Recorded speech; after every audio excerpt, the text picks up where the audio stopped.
Hey, hey, it's Berta J, and you're back in my kitchen with me today. We're gonna do another in the series of Can You Freeze It? Yes, you can freeze cherries. That's what we're gonna do. But cherries are really berries. It's in the berry category. And I just wanna say right up front that this method that I'm gonna show you today is used for all berries. You could do it with strawberries. The only difference between these, you'll see what the difference is, but the only difference is that you have to cap and get off the green part of strawberries is a recommendation. But the rest of it and how it's actually frozen will be exactly the same. So I'm not going to do strawberries and raspberries and boysenberries and all of those. I'm just going to do cherries, do them all the same. Okay? So the first thing you want to do is to wash them wherever you get them from. Take them and wash them well. And then you're going to take the stems off. You don't want to freeze the stems, so that's what I did. That's what's in this bowl. The next thing is to take the seeds out.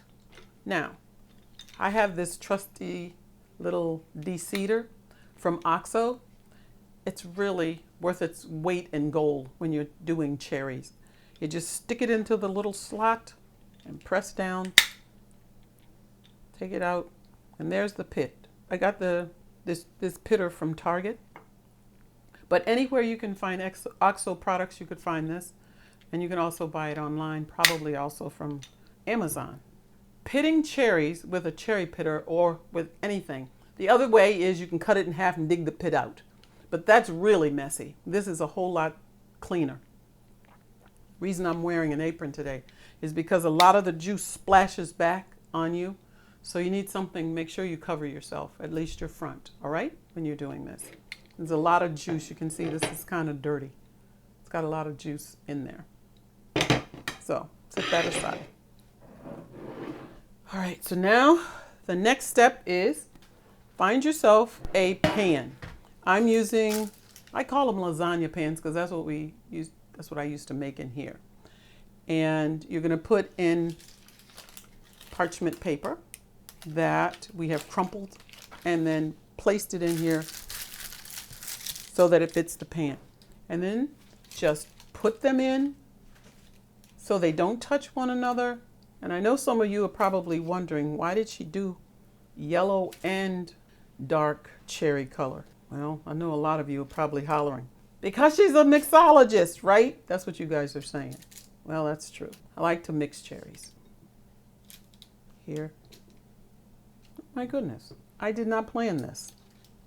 But look at this. Isn't that funny? I didn't plan it, but that's what they look like. So they're not touching, and they're on this, and you just slide this into the freezer. You want to make sure that you put them in the freezer at least 5 hours. You could do it overnight. And then after you've done that, I did this before. You must have known that. But they're hard. They're nice and hard and frozen. And all you do now is bag them. And that's what I'm going to do. The one thing I want you to also mention is when you're doing cherries and berries, there's a natural juice, as you know, that occurs in fruits and vegetables, and especially in cherries and the rest of the berries. And your fingers, though mine, you can't see it really well because I rinsed them off, your fingers will probably get to be whatever color of the berry is that you're working with, okay? So don't get upset and excited. Your fingers are probably going to get dyed. But all you do, take these frozen berries now. Be sure to squeeze out as much of the air as you possibly can. And that's it. Frozen cherries or any other berry. Okay? So that's the second in our installment of Can You Freeze It? And our answer is a resounding yes. Again, you can freeze cherries. Okay? So until next time, don't forget to subscribe. Click on the notification bell so that every time a video is uploaded, you will get the notification. And until next time, I want to say from my kitchen to yours, or wherever you're sitting, bye for now.